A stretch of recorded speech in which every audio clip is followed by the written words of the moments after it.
गोली चली, पुलिस लगी, सत्ता हिली, फिर भी कांग्रेस जीती। कैसे बताने के लिए आया हूं दगड़ियों। नैनीताल पंचायत चुनाव में गोलीकांड के बावजूद बीजेपी को नहीं मिला फायदा। बताऊंगा पूरी खबर आपको, बस आप मेरे साथ अंत तक बने रहें। नमस्कार, पहला मैं पंकज रौतेला, आप देख रहे हैं उत्तराखंड न्यूज। दगड़ियों, उत्तराखंड की सियासत का एक और काला दिन, नैनीताल जिला पंचायत चुनाव के दौरान गोलीकांड। जीत की भूख में लोकतंत्र को रौंदने की कोशिश हुई थी, लेकिन जनता ने साबित बार बार किया है, एक बार फिर करेगी आगे भी। गोलियों से वोट नहीं छीने जा सकते जनाब। बीजेपी ने सोचा होगा कि डर और दबाव की राजनीति उन्हें जीत दिला देगी, लेकिन नतीजा, दगड़ियों, पंचायत उपाध्यक्ष पद पर कांग्रेस के उम्मीदवार देवकी बिष्ट ने जीत हासिल की है, परचम लहराया है। पूरी खबर बताने जा रहा हूं, कैसे इतना कुछ होने के बाद भी कांग्रेस का उम्मीदवार जीत गया। गुजारिश आपसे यह कि बस आप अंत तक मेरे साथ इस वीडियो में जरूर रहें, क्योंकि खबर बहुत महत्वपूर्ण है, अहम है, हम सबके लिए, पूरे उत्तराखंड के लिए। उत्तराखंड के नैनीताल जिले में जिला पंचायत अध्यक्ष और उपाध्यक्ष पद के चुनाव ने जो रूप लिया, वह लोकतंत्र की आत्मा को शर्मसार करने वाला था। 14 अगस्त को हुए मतदान से लेकर 19 अगस्त को घोषित हुए परिणाम तक की प्रक्रिया, जो कुछ घटा वह सिर्फ एक चुनावी प्रक्रिया नहीं, बल्कि लोकतंत्र के अपहरण की कहानी है दगड़ियों। और इसके केंद्र में है कुर्सी की भूख, सत्ता की भूख, जीत की भूख। 14 अगस्त को जब नैनीताल जिला पंचायत में मतदान चल रहा था, उस दौरान 5 निर्वाचित जिला पंचायत सदस्य अचानक से गायब हो जाते हैं। अब यह कोई सामान्य घटना नहीं थी, बल्कि एक पूर्व नियोजित राजनीतिक साजिश का हिस्सा थी दगड़ियों। सबने चिंता की, क्या हुआ होगा बल, लेकिन नहीं, हम तो मूर्ख, जनता मूर्ख बना दी नेताओं ने। कांग्रेस ने साफ तौर पर इसे राजनीतिक किडनैपिंग कहा था और मामले को तुरंत उत्तराखंड हाईकोर्ट लेकर चली गई। बीजेपी की ओर से बचाव में कोई ठोस स्पष्टीकरण नहीं आया, लेकिन थोड़ा बहुत बयान आते रहे। सिर्फ आरोपों को तोड़ मरोड़ कर पेश किया गया, भ्रम फैलाने की कोशिश सियासत करती रही। लेकिन अब कोर्ट से नतीजा आया है। कोर्ट से नतीजे का मतलब यह कि चुनाव, कोर्ट ने कहा था कि आप नतीजा घोषित नहीं करेंगे, आप चुनाव नहीं कराएंगे। चुनाव करा दिया, मतदान करा दिया, लेकिन घोषित नहीं किया था नतीजा, वो आज सामने आया है। चुनाव आयोग ने ही नतीजा घोषित किया है। वैसे नतीजा तो पहले ही आ गया था, हम जानते हैं सब, बाहर ही खबर निकल कर आ गई थी कि बीजेपी का उम्मीदवार जीत गया। बस फॉर्मेलिटी के लिए, कोर्ट की वजह से, कोर्ट का मान रखने के लिए, सम्मान करने के लिए नतीजा आ जाए, जिसमें बीजेपी जीतने में कामयाब रही। लेकिन चौंकाने वाली बात तो यह थी, दगड़ियों की उपाध्यक्ष पद पर फिर भी बीजेपी हार गई। यह कैसे हुआ होगा बताऊंगा आपको, लेकिन पहले आप बीजेपी वालों को सुनिए, जिसमें प्रदेश अध्यक्ष महेंद्र भट्ट भी जीत का बात कर रहे हैं, जीत पर अपनी बात रख रहे हैं, जीते हुए उम्मीदवार भी अपनी बात रख रहे हैं, वो सुना रहा हूं आपको। आपके हक में चुनाव परिणाम आया है, किस तरह देख रही हैं और किस तरह जीत रही हैं? ये बहुत बड़ी जीत है हमारे लिए, और मेरी व्यक्तिगत जीत नहीं है, ये मेरी भारतीय जनता पार्टी की जीत है, जिसने मुझे सपोर्ट दिया, समर्थन किया और मुझे अध्यक्ष के रूप में, प्रत्याशी के रूप में मुझे उम्मीदवार बनाया। और मेरे साथ सब लोग जितने थे मिले समर्थन, उनकी जीत है। गोलजू के दरबार में, हाँ, गोलजू का मैं बहुत बहुत धन्यवाद करना चाहूँगी, जिसने मुझे न्याय दिलवाया। ये तो कोर्ट में विचार देना है, और इसमें कुछ ज़्यादा मैं टिप्पणी नहीं करना चाहूँगी। कोर्ट में भी अभी मामला लंबित होने के चलते बहुत सारी चीजें आगे बढ़ेंगी। अगर चीजें सुप्रीम कोर्ट तक जाती हैं तो उसको लेके तैयार हैं आप उन सारी लड़ाइयों को लड़ने के लिए? जी हाँ, बिल्कुल। आज नैनीताल में भी हमको विजय प्राप्त हुई है। हमने न्यायालय का सम्मान किया, हमने राज्य निर्वाचन आयोग का सम्मान किया, हमने डिसीजन का इंतजार किया। और जिस प्रकार का माहौल कांग्रेस के लोगों को बनाया जा रहा था, मैं शुरू से इस बात को कहता था, कांग्रेस के लोग लोकतंत्र को प्रभावित करने का काम करते हैं। शांतिपूर्ण मतगणना हो जाए इसकी चिंता नहीं की, मतदान शांतिपूर्ण हो जाए इसकी चिंता नहीं की, केवल बवंडर मचाने का काम कांग्रेस द्वारा किया गया है। और आज ये जीत इस बात का संकेत है कि जीत सत्य की ही होती है।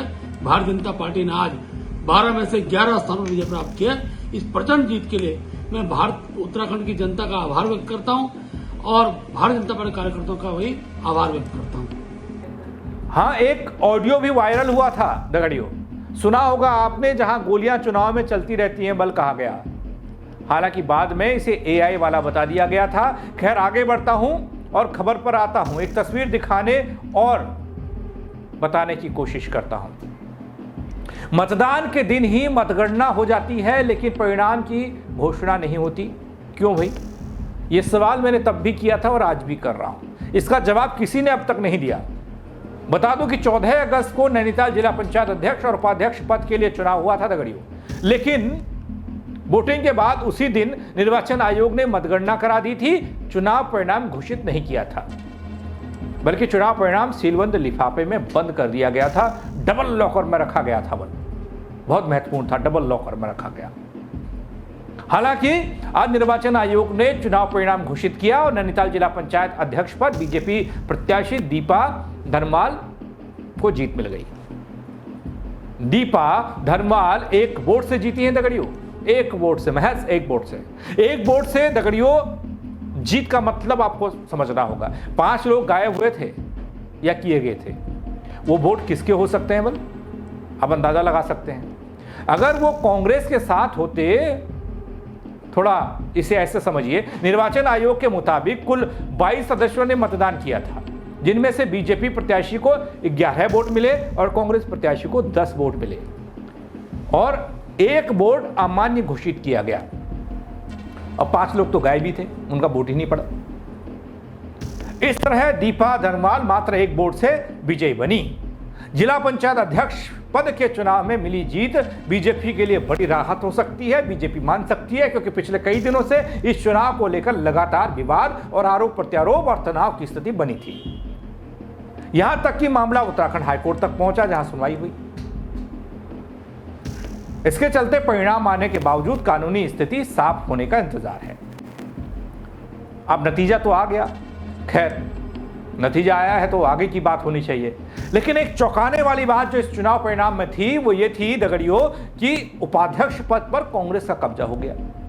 कांग्रेस ने अपनी पकड़ बनाए रखी है। कांग्रेस प्रत्याशी देवकी बिष्ट उपाध्यक्ष चुनी गई।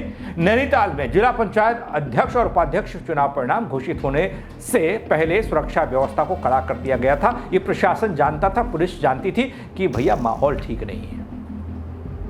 कलेक्ट्रेट और कोषागार जो परिसर है उसे छावनी में तब्दील कर दिया गया। ये तो कहा गया पुलिस बल तैनात था ही था और अप्रिय घटनाओं से बचने के लिए पुलिस गश्त करती दिखाई दी। आसमान से निगरानी के लिए ड्रोन कैमरों का सहारा लिया गया। 14 अगस्त को चुनाव के बीच से ही 5 जिला पंचायत सदस्य गायब हो गए थे दगड़ियों, इसको भी याद करना होगा। ये वही चुनाव है। कांग्रेस और बीजेपी दोनों ने ही एक दूसरे पर जिला पंचायत सदस्यों के कथित किडनैपिंग का आरोप लगाया था, अपहरण का आरोप लगाया था। कांग्रेस 14 अगस्त को ही इस मामले को लेकर हाईकोर्ट चली गई थी। हाईकोर्ट ने भी निर्वाचन आयोग को कुछ दिशा निर्देश जारी किए, जिसके बाद निर्वाचन आयोग ने मतगणना के बाद रिजल्ट घोषित नहीं किया। वहीं हाईकोर्ट में इस मामले पर सुनवाई भी हुई। कोर्ट ने कानून व्यवस्था पर सवाल खड़े किए। नैनीताल एसएसपी और जिलाधिकारी से शपथ पत्र भी मांगा था। लेकिन इतने ड्रामे के बाद दोस्तों ये चुनाव परिणाम हमारे सामने आए, जिसमें एक वोट से बीजेपी उम्मीदवार की जीत हो गई। उपाध्यक्ष पद पर कांग्रेस का कब्जा हो गया। गोली तक चल गई इस चुनाव में जीत हार के लिए, इस कुर्सी के लिए, जिला अध्यक्ष पद के लिए। एक के पैर में गोली लगी, खुदा ना खास्ता सर में लगती और जगह लगती तो गोलियों वाली सियासत की शुरुआत तो हो ही गई। अब जीत हार चाहे बीजेपी को हो या कांग्रेस की, उससे फर्क नहीं पड़ता। असली हार तो जनता की हो गई, उसके उनके वोट की हो गई, क्योंकि वो वोट ही था जिसने यहां तक पहुंचाया अध्यक्ष और उपाध्यक्ष का चुनाव लड़ने के लिए इन सदस्यों को। इस खबर को लेकर आपकी राय का इंतजार रहेगा दोस्तों। आप कमेंट के जरिए बता सकते हैं। साथ ही खबर को लाइक करें और ज्यादा से ज्यादा लोगों तक पहुंचाएं, शेयर करें, बताएं, दिखाएं कि उत्तराखंड में ये बदलती हुई सियासत क्या कहती है। जय उत्तराखंड दगड़ियों।